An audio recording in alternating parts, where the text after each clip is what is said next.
Good evening. I'm Epstein with your SPDR ETF stock market wrap-up, and this wrap-up is for Tuesday, the 11th of February, 2025. So what we had today, we had some Fed chair talk as he was in front of the Senate Banking Committee. You're going to tomorrow, by the way, get him again. If you look right here, you're going to see him in front of the House Financial Services at 9 o'clock. We start off at 6 in the morning with the MBA numbers, the Mortgage Bankers Association numbers, what's going on in the mortgage market. We haven't seen interest rates do a heck of a lot, so I don't know what kind of changes to look for there. CPI is going to be what's talked about, though.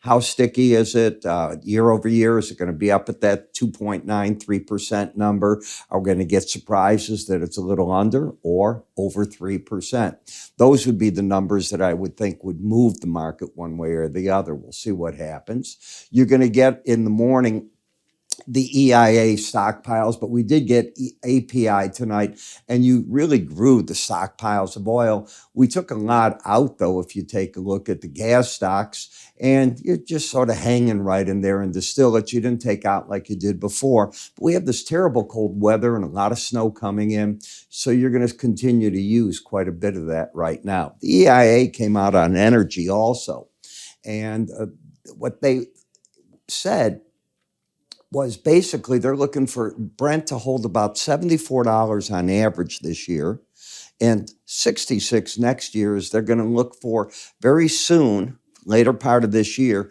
for the for OPEC to start releasing more oil on the market. And they are looking for U.S. production to pick up, but at the same time, they question our demand, if it's going to be as strong as it's been right now. So interesting, these things change all the time, so just keep your eye on that for what it may or may not be. As we look at the markets, you know, there's a lot of people coming out with targets now of $300 on Tesla. I don't know where I got that 300,000 there. NVDA just holding in here at 132 marking time. I see resistance in the 135, 137 area. Amazon could still slip a bit more. To me, and I said it this morning when I was doing my updates for my clients, I said I was not interested at the 1020 area, $1,020 in Netflix. I think you have a shot where it gets back under the 1,000 and we take another look at it soon. Uranium, it's like watching paint dry on a wall. It's stuck between 28 basically and $30. Uber gave up some ground, and I've been wanting to see that. You're going nowhere in AMC. Boeing has delivered more airplanes. Now, not the amount they have to. They have to really start getting up to about 40, 45 a month, but the numbers went up to 36. And now they got to get that new plane out. But this is all good news, not bad news for them. The market, I think, absorbed that very well. GM and Ford not doing very much. And in the metal markets, a bit of profit taking, but I don't think it's anything really more than that when we take a look at this. When we look at Uber, we've had what we call a vertical price rise day after day with an outside day to the downside. So this could be called a key reversal in the market.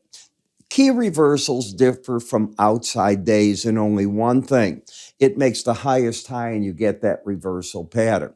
Now, if you take out today's high in the next 48 hours, that's a problem because then this is just a bear trap and you probably have more to go to the upside. How much higher? We'll see that in a second if it does it. Lower low, you see that, higher high, vertical price rise. A lot of support coming into the market at 70.85, 69.81, 69.28. So I think you're going to get a lot of the pro buyers waiting in that area. Don't know if it'll get there. That's about $4 lower, $5 lower.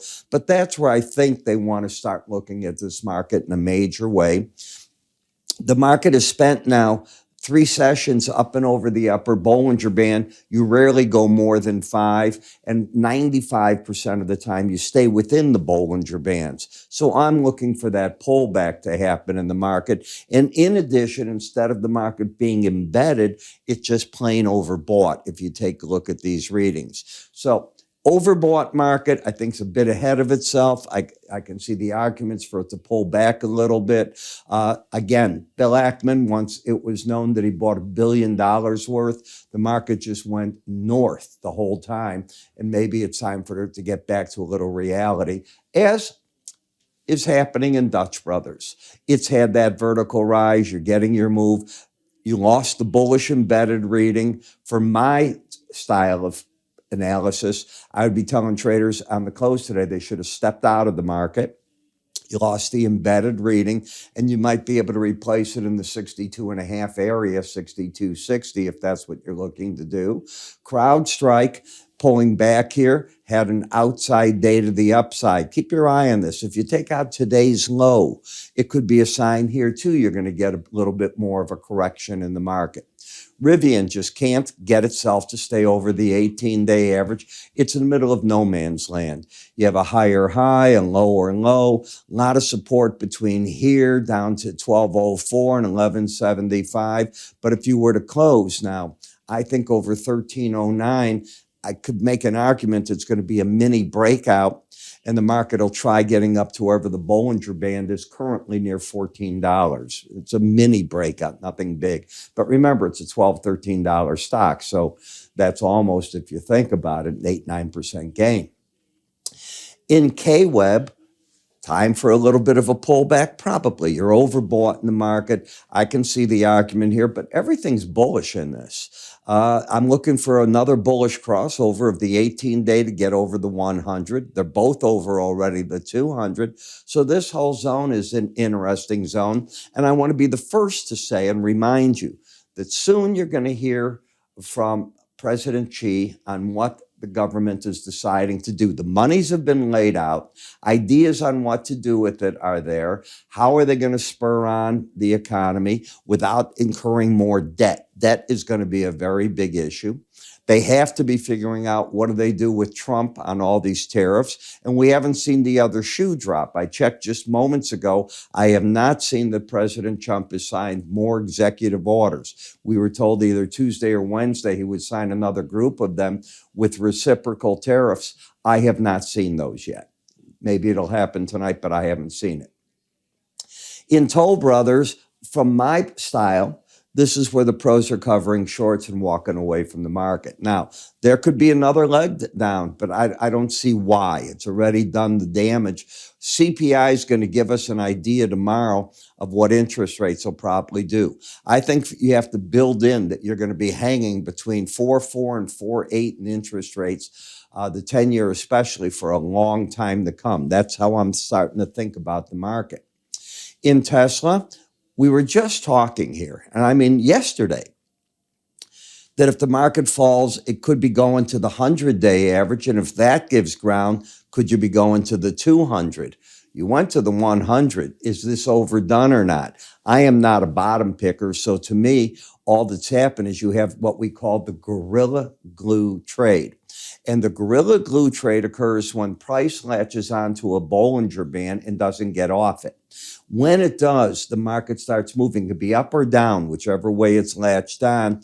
I call that the gorilla glue trade. And what I look for are the slow stochastics to embed where both the blue and the red are going sideways underneath 20 for several days or more. And when that happens, rallies are the spot that traders start selling. I never tell traders to go short under a Bollinger Band. Inside of them, yes, not under them. In XLF, here too, you just lost the bullishness in the market pulling back, but all I was looking for was the 18-day average. You've done it. Trend up, market sitting in a neutral territory, but it's got to work off now an overbought condition. Anytime you have one of the numbers left over 70, the market is still overbought. And, you have a checklist. The neat thing was I was a terrible airplane pilot, but I got my license, did the whole thing. And you learn checklists. You learn how to do that. And as you do those things, what happens is it's before you pull the trigger on a trade, you should have your checklist. And a pilot doesn't go up in the sky and then take out his checklist. Let's see, did I check my flaps? Did I check the oil pressure? Did I have any leaks? You don't do it that way. Well, same thing with trading. Trading, that's the beauty of doing some of these things that are a bit more dangerous. I raced cars, did all these, took lessons for years. Never was good at it. Never was a good pilot. But I had a ball doing it, so it didn't matter. Higher highs, higher lows, looking at the market. And by the way, you have to be able to say you're either good at something or you're not good at something. I look at the sideways action. Obviously, the market's being curtailed for the time being right here. How will the industrial sector do with interest rates staying high and tariffs? That becomes a question. And, I've read so much from so many people. I watch all day long TV and they're going, industry's going to get hurt. I don't know. The chart so far doesn't look bad. It's not in a downtrend. It has downside bias, but it's lost all its momentum. You're not getting swings like you had before in here. You just sort of died on the vine. In XLE, so now the question is, you went back to a bullish stance. Higher lows, higher highs, and you closed over the 18-day average. So I think the pros will buy this market now in the select sector of the energy, which are the refineries and so on. I think they'll be paying probably between 90.59, 90.38, and I think they'll call it a day if they get back under here, this low, which I think was 88.44 if I'm right. Yeah, it is. So that's where I think they're going to risk about $2. And if they can get it bought right, they'll be looking, can the market get up into the 94 level? It's not bad, 2 for 1 if they can get that done. If it does it, gold is still bullish. This is a market that hits the upper Bollinger Band, gives you corrections, and then it resumes its uptrend. If CPI is strong, it's telling you inflation is locked in still. That's how I would interpret it. Certainly, if the red line here closes underneath 79, I'd have a different opinion of the market, that more of a correction's needed, maybe back eventually to the 18-day average. But I'm not seeing that at this point. Silver is not gold. Silver market is much weaker. Support in the market is waiting at 28.42. Take a look. The 100-day and the 18 are the same price, but it's not trending. So I can see support there, but I'm not saying that traders are going to jump all over the board. When we come to the copper market, you've heard me say here that over the Bollinger Band, I want you to buy it. I don't want to buy it, all right? And it's not that you're my enemy, but you're going to be buying it too high. It generally pulls back into the Bollinger Band. Support waits for the market at 39.56, but I don't see any reason to do anything. You're overbought. You're not trending on the swing line. It just, to me, is not much there. BND, so going into the CPI numbers tomorrow, lower highs, lower lows. Remember, Fed Chair Powell today was asked just about all the questions you can ask. And he dodged them beautifully. He didn't get caught into the trap of tariffs. He didn't get into the trap that they always lay. What do you think the president's this, that, and that? That's not his job, and he handled it perfectly. He looks at his data, and that's it, and he answered everything right. This is a very skilled Fed chair now, gone through an awful lot, gets the game. Lower highs, lower lows, just sort of sitting here on that number. In the dollar, stuck at the 18-day average and the 100, just sort of hanging. It turns bullish if you get over yesterday, not today's, but yesterday's high. And if you close under the 18 and the 100, it turns slightly bearish. So it's right at a cusp of that. And you're still in a downtrend in the FXE. Don't know why we got a bad quote in there, but we did right at the very end. If you like these indicators and the way that I work with them, we do make them available. And this can be gotten, let's see if I've got this here. It didn't, I closed it by accident. But what it comes down to is if you go to iraepstein.com and client resources, if you have TradingView, you sign up for it there, we turn it on, and away you go. It's that simple. I'll put an icon up here. Don't know what happened with the ad that shows you all that. But all my indicators are in there with my versions of them. So I've already changed how the stochastic works. The swing line will be there. Outside days will light up on your chart. You can turn all that off too. We made it where you can go in, edit, and do what you have to do. I'm Ira. You have yourself a great evening. I'll catch up with everybody first thing in the morning. Take care.